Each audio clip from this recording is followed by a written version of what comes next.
नमस्कार दोस्तों। तो दोस्तों कैसे हैं आप सब। दोस्तों चलिए हम लोग जल्दी से इसका जो भी 3-4 पॉइंट्स हैं हम लोग अच्छा से देख लेते हैं। और इसके अलावे भी यदि आपके मन में कोई डाउट होगा, कुछ आपको पूछना होगा, तो आप कमेंट्स कीजिएगा, उसमें आपको रिप्लाई देने का कोशिश करेंगे। तो दोस्तों पहला जो पॉइंट है, केवीएस जैसे का जॉब प्रोफाइल है क्या है, इसका वर्कलोड क्या है। तो आपको सब कुछ अच्छा से बता दे रहे हैं, समझा दे रहे हैं कि जॉब प्रोफाइल इसका क्या है। दोस्तों वर्कलोड डिपेंड करता है कि आपकी पोस्टिंग कहाँ पे होती है। आपकी पोस्टिंग हेडक्वार्टर में होती है या फिर आरओ में होती है, यानी कि रीजनल ऑफिस में होता है, या फिर आपका पोस्टिंग केवी में होता है, यानी कि जो स्कूल होता है उसमें आपका होता है पोस्टिंग। तो उसके अनुसार इसका वर्कलोड डिपेंड करेगा। दोस्तों आपको हम अपना एक्सपीरियंस से बता रहे हैं। मेरा जो पोस्टिंग हुआ था वो स्कूल में हुआ था, ओके। और स्कूल में क्या वर्क होता है वो आपको समझा दे रहे हैं, बता दे रहे हैं। उसी से आपको समझ में आ जाएगा कि जैसे का वर्क प्रोफाइल क्या होता है, वर्क लोड कितना होगा, सब कुछ आपको अच्छा से समझ में आ जाएगा, ओके। मेरा जो पोस्टिंग हुआ था दोस्तों वो तो एक स्कूल में हुआ था। और वो जो स्कूल था दोस्तों अभी नया नया स्टार्ट ही हुआ था, और उसमें हम फर्स्ट जैसे थे, ओके। इससे पहले उसमें कोई जैसे नहीं आया था, फर्स्ट जैसे ही थे उसमें। और जब हम ज्वाइन किए थे तो उसमें ओनली एक डाटा एंट्री ऑपरेटर थी, और आपका ऑफिस में एक प्रिंसिपल होते हैं, और जैसे होता है एक एसएसए भी होते हैं, ओके।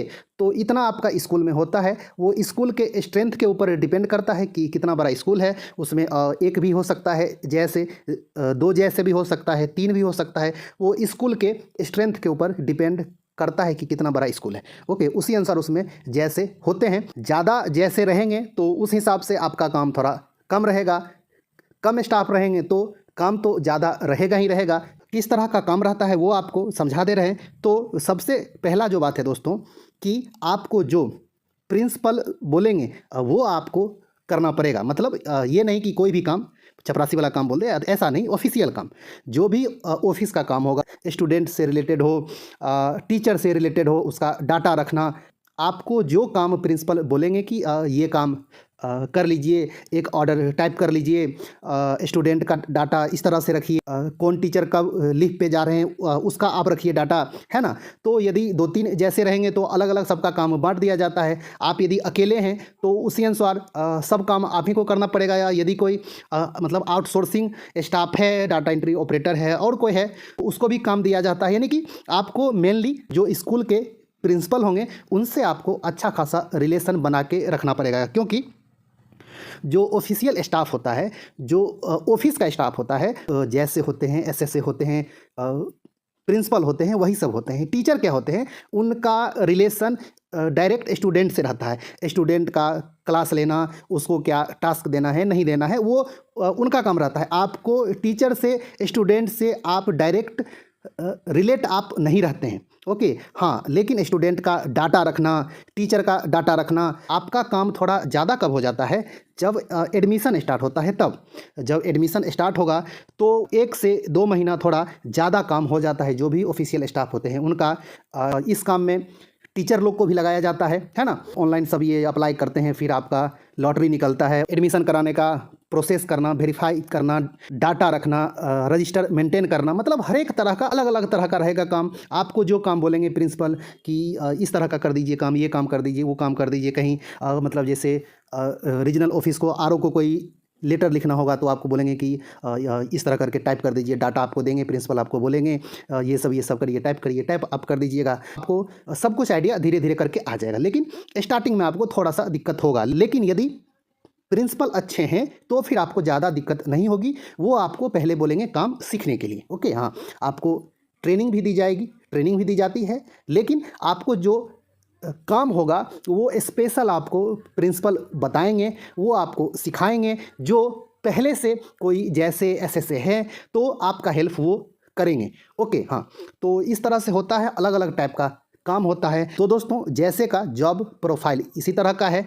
जहाँ तक वर्कलोड का बात है तो ये स्कूल पे डिपेंड करेगा, और उसमें कितना स्टाफ है उसके ऊपर डिपेंड करता है, ओके। आप लोग अच्छा से मेंटली प्रिपेयर्ड हो जाइए। अच्छा डिपार्टमेंट है, एजुकेशन से रिलेटेड है, आपको अच्छा लगेगा काम करने में, ओके। और दोस्तों अब हम लोग देख लेते हैं कि अगला पॉइंट क्या है। बहुत सारे दोस्त लोग ये पूछ रहे थे कि कितने दिन का समर वेकेशन होता है, मिलता है। तो आपको अच्छा से समझा दे रहे हैं दोस्तों। सबसे पहला बात कि आप टीचिंग स्टाफ नहीं है, जैसे जो होता है वो टीचिंग स्टाफ नहीं है। वैकेशन जो होता है दोस्तों वो सिर्फ टीचिंग स्टाफ को ही मिलता है, यानी कि आपका पोस्टिंग यदि जैसे के रूप में होती है तो आपको कोई समर वैकेशंस नहीं मिलेगा। ओके, जितने भी टीचर रहेंगे वो छुट्टी में चले जाते हैं। गर्मी की छुट्टी 50 दिनों की होती है। ओके, सभी टीचर छुट्टी पे चले जाते हैं, तो फिर स्कूल में रहेगा कौन? तो स्कूल में प्रिंसिपल रहेंगे। प्रिंसिपल का भी गर्मी छुट्टी नहीं होता है। उसके अलावा जो जैसे होंगे वो रहेंगे, वो एसएसए भी रहेंगे, और जितने भी ऑफिशियल स्टाफ है वो सब स्कूल में रहेंगे। तो आपको कितना मिलता है छुट्टी? तो जो भी सेंट्रल गवर्नमेंट स्टाफ को मिलता है वो आपको मिलेगा, यानी कि एक साल में 30 आपको मिलेगा ईएल, यानी कि अर्न लीव आपको मिलेगा, 8 आपको मिलेगा सीएल आपको मिलेगा कैजुअल लीव, और 2 आपको मिलेगा आरएच आपको मिलेगा रेस्ट्रिक्टेड हॉलीडे आपको मिलेगा। ओके, यानी कि टोटल आपको एक साल में 40 दिन की छुट्टी मिलेगी। ओके, और इसके अलावा जो गजेटेड हॉलीडे होता है सभी स्टाफ के लिए वो तो एक साल में 17 दिन होता है सेंट्रल गवर्नमेंट स्टाफ के लिए। तो सबको मिलता ही है, जब जब छुट्टी होता है तब तब, है ना। तो दोस्तों होप्स हो कि आपको अब ये बात समझ में आ गया होगा कि आप यदि जैसे बनेंगे तो आपको समर वैकेशन की छुट्टी नहीं मिलेगी। ओके, चलिए अब हम लोग अगला पॉइंट देखते हैं। ये पॉइंट क्या है दोस्तों कि क्वार्टर मिलता है रहने के लिए? तो हाँ, एकदम मिलता है। केवी में क्वार्टर होता है, और ये यदि अवेलेबल रहेगा तो आपको मिलेगा, यदि अवेलेबल नहीं है तो आप बाहर रेंट पे रहेंगे, आपको एचआरए मिलेगा, हाउस रेंट अलाउंस जो होता है वो आपको मिलेगा। ओके, जब क्वार्टर अवेलेबल रहेगा, खाली रहेगा, तो फिर आपको क्वार्टर मिल जाएगा, तो फिर आपको एचआरए नहीं मिलेगा। ओके, हाँ, तो ये होता है सीन। लेकिन जैसे के लिए क्वार्टर मिल जाए तो ही अच्छा होता है, क्योंकि आपका एचआरए ज़्यादा नहीं होता है, ये लेवल 2 का जॉब है ना, इसका बेसिक ज़्यादा नहीं होता है, इसलिए एचआरए ज़्यादा नहीं बनता है। अभी जो एचआरए का स्थिति है दोस्तों, आपका पोस्टिंग यदि एक्स सिटी में होती है तो 27% आपको एचआरए मिलता है। यदि आपकी पोस्टिंग वाई सिटी में होती है तो 18% मिलेगा एचआरए। यदि आपकी पोस्टिंग जेड सिटी में होती है तो 9% एचआरए मिलेगा। ये बेसिक का होता है। बेसिक कितना होता है जैसे का? तो 19,900 होता है। लेकिन एचआरए से रिलेटेड एक कंडीशन क्या है दोस्तों कि आपका पोस्टिंग यदि एक्स सिटी में होता है तो 5400 से नीचे एचआरए नहीं हो सकता है। यदि आपका पोस्टिंग वाई सिटी में होता है तो 3600 से कम एचआरए नहीं हो सकता है। यदि आपका पोस्टिंग जेड सिटी में होता है तो 1800 से कम एचआरए नहीं हो सकता है।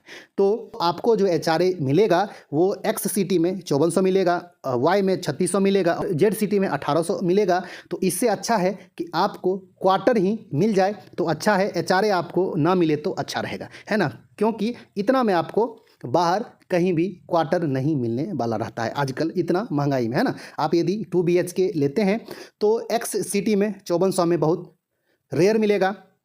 छोटा से छोटा भी सिटी हो तो आपको 3600 में मिलता नहीं है। इसलिए आप लोग ये उम्मीद कीजिएगा कि अंदर में अवेलेबल है क्वार्टर, आपको मिल जाए तो अच्छी बात रहेगी, है ना।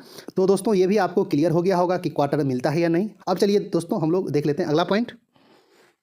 दोस्तों ये पॉइंट क्या है? सैलरी कितना मिलेगा जैसे को। ओके, तो दोस्तों सैलरी के रिगार्डिंग बहुत सारे वीडियो पहले भी बना दिए हैं। अभी का जो स्थिति है दोस्तों, डीए आपका 38% है।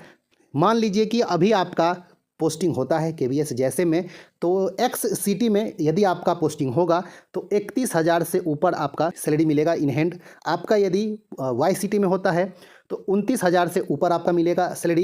यदि आपका पोस्टिंग जेड सिटी में होता है तो 27,000 से ऊपर आपका सैलरी इन हैंड मिलेगा अभी। ओके, और ये डीए हर एक 6 महीना पे इंक्रीज ही होता है। जनवरी में फिर से इंक्रीज हो जाएगा तो आपका इससे ज़्यादा ही सैलरी मिलेगा। ओके, और होगा तो इस पर एक वीडियो ला देंगे, आपको अच्छा से समझा देंगे कि क्या क्या पॉइंट सैलरी में आता है। ओके, तो दोस्तों ये भी अब आपको मोटा मोटी समझ में आ गया होगा कि कितना आपको सैलरी मिलेगा। ओके, और अब चलिए दोस्तों हम लोग देख लेते हैं इसका अंतिम पॉइंट।